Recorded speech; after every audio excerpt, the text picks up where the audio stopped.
Aula número 4, análise de tensões e deformações em pavimentos.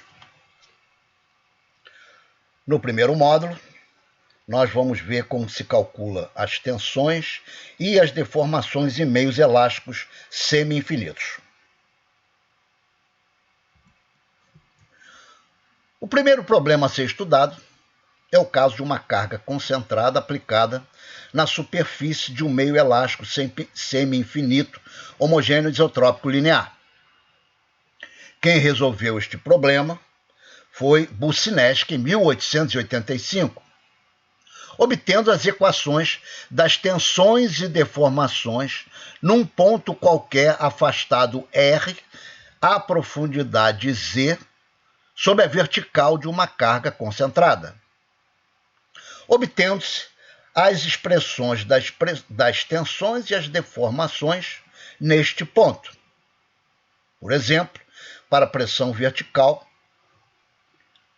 a expressão obtida foi que σz igual a 3 vezes a carga P dividido por 2π, multiplicado por cosseno quinta de π por z ao quadrado. A pressão radial, σx, dada por esta equação.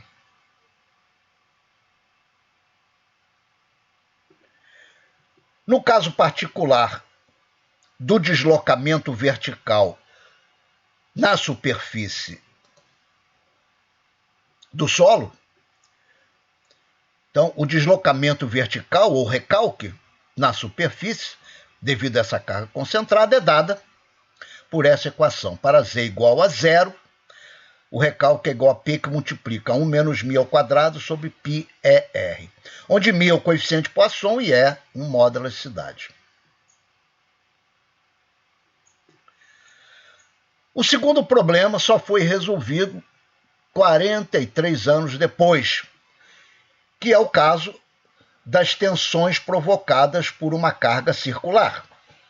Somente em 1929, Love integrou as equações de Boussinesq para uma área circular, obtendo as tensões e as deformações num ponto qualquer no interior de uma massa de um meio elástico homogêneo isotrópico linear. Logicamente que o ponto que mais nos interessa é o ponto de tensões e deformações máximas, que está situada na vertical, sob o centro da carga, a diversas profundidades. O Love chegou, então, às equações dessas tensões e deformações. A pressão vertical dada por esta equação, a pressão radial e tangencial, já aqui na vertical sobre o centro da carga, é um ponto de simetria, a tensão tangencial é igual à tensão radial, dada por essa equação. O deslocamento vertical num ponto qualquer a profundidade Z, dado por esta equação. E no caso particular do ponto situado na superfície do solo, para Z igual a 0, essa equação para Z igual a 0 fica simplificada e dada por esta equação.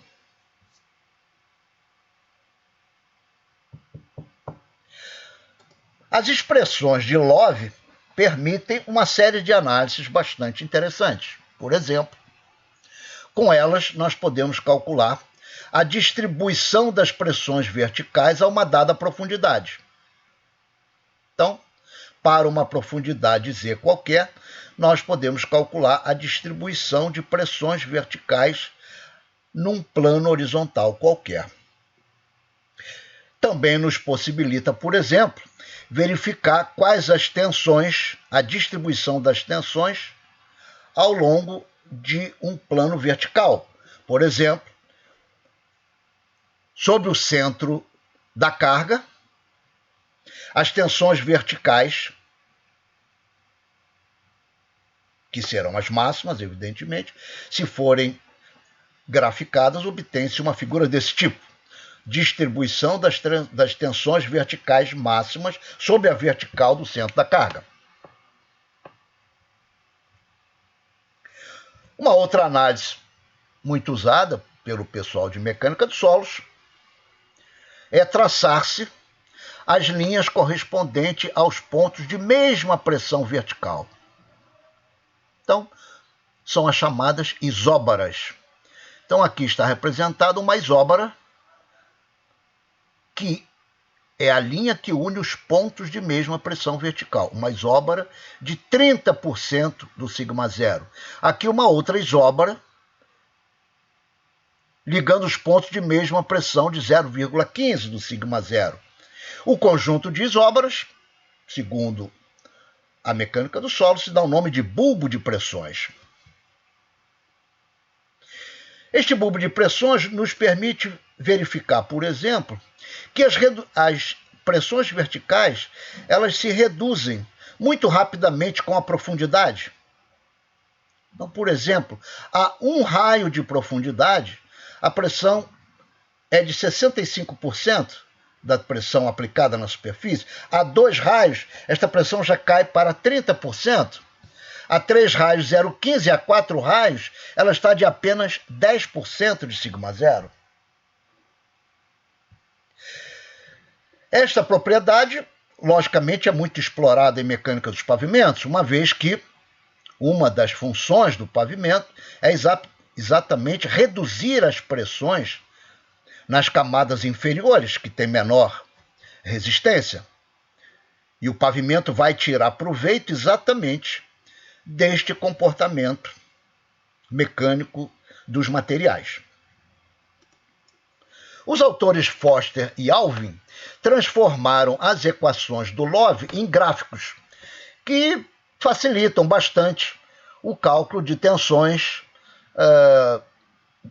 dispensando a consideração dos gráficos. Então, por exemplo, para a pressão vertical num ponto qualquer afastado R da vertical sobre a carga circular, a pressão vertical pode ser obtida através desse gráfico. Entra-se com a relação Z sobre A, a relação profundidade dividido pelo raio, até se encontrar a curva correspondente à relação R sobre A, a distância do ponto em relação ao raio. Então, entra com Z sobre A até a curva de R sobre A, obtendo-se o valor da pressão como um percentual da carga Q. Este gráfico é a figura 2.2 do livro do Huang. O livro do Huang apresenta todos os gráficos do Foster e do Alvin. Para a carga radial, é a figura 2.3. Mesmo procedimento, entra-se com Z sobre A até a curva correspondente a R sobre A, obtém-se o valor da tensão radial como um percentual da carga Q.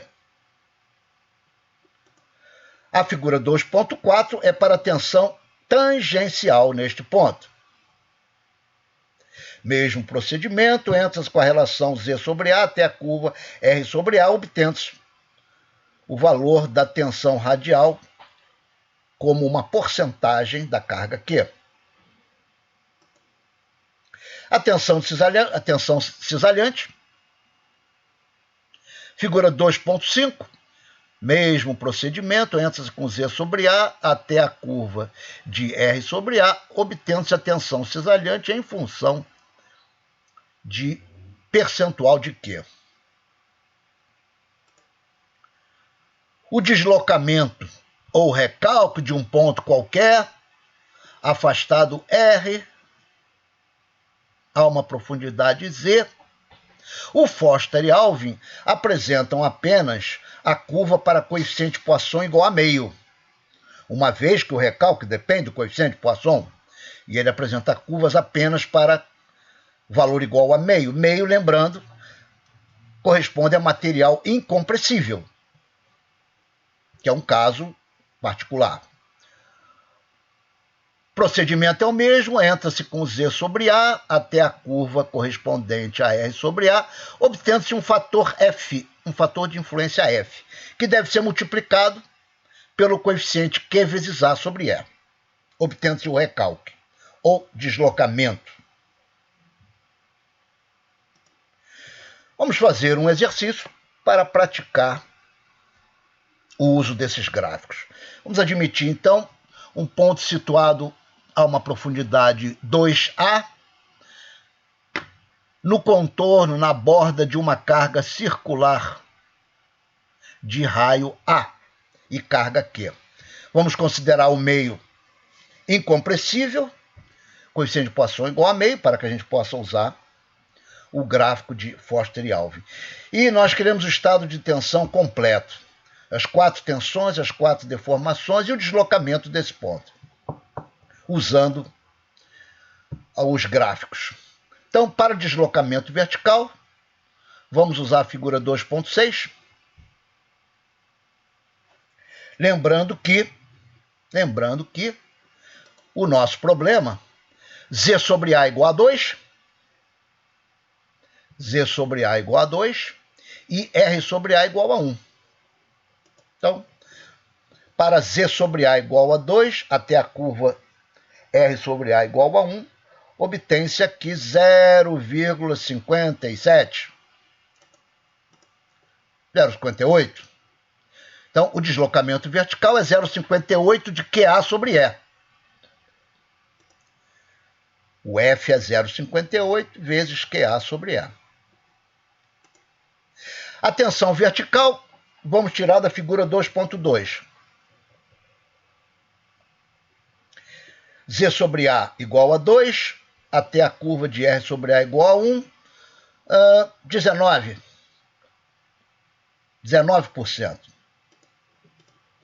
Então, a pressão vertical é 0,19 de Q. Tensão radial, Z sobre A igual a 2, R sobre A igual a 1, 4. Tensão radial, 0,04 de Q.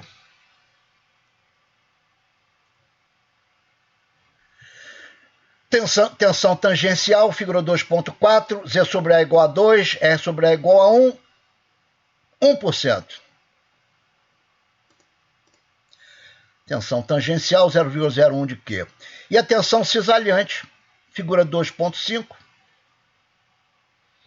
Z sobre A igual a 2, R sobre A igual a 1, 7,7 aproximadamente. Então, 0,077 de Q. Para o cálculo das deformações, temos que nos lembrar que o ponto P está submetido a um estado triaxial de tensões. Em consequência, tem que se usar a lei de Hooke generalizada para estado triaxial de tensões. A deformação numa direção qualquer, por exemplo, sigma, deformação vertical, é YZ, é igual a sigma V sobre E menos a parcela de deformações transversais provocadas pelas cargas sigma R e sigma T. Lembrando que, no meio elástico, considerando que a manutenção do volume, havendo deformação vertical, haverá deformação transversal também. E a deformação transversal tem sentido contrário ao estado de tensões. Por isso, sinal negativo. Então, é o μ vezes sigma T menos o μ vezes sigma R. Lembrando que o μ, coeficiente de Poisson, é exatamente a relação entre a deformação transversal e a deformação longitudinal de um corpo elástico que se deforma sob uma carga. Aproveitando o conceito, em pavimentos, nós vamos precisar conhecer os valores de coeficiente de Poisson devido aos materiais típicos utilizados: concreto asfáltico, material granular usado na base, solo do subleito e o concreto de cimento Portland. Os valores médios obtidos na literatura de concreto asfáltico varia de 0,15 a 0,5. A base granular de 0,3 a 0,4, o subleito de 0,1 a 0,5 e o concreto de cimento Portland de 0,15 a 0,18. Observa-se que o valor do coeficiente de Poisson influi muito pouco no cálculo de tensões e deformações, não compensando se fazer ensaios de laboratório para sua determinação. Na prática, usam-se valores médios de coeficiente de Poisson dados por esses valores. Concreto asfáltico, o valor mais usado na prática é de 0,35. Para materiais granulares, também 0,35. Para solos em geral, 0,45. E para concreto de cimento Portland, 0,15. Este valor, inclusive, é o valor recomendado pela norma NB1 para cálculo de deformações em estruturas de concreto. Aplicando então a lei de Hooke generalizada, nós já calculamos as tensões, então podemos calcular as deformações, obtendo a deformação σz 0,17 de Q vezes E, a deformação radial 0,06, a deformação tangencial 0,11, em sentido contrário da carga aplicada, e a deformação a deformação cisalhante nos diz a resistência dos materiais, que a deformação cisalhante é igual à tensão cisalhante dividido pelo módulo G. Ou seja, igual a 2 sobre E, que multiplica 1 sobre mais μ vezes a tensão cisalhante. Substituindo os valores, obtém-se o valor da deformação cisalhante. Com este exercício, nós damos por concluído o cálculo de tensões e deformações em meios elásticos homogêneos isotrópico lineares.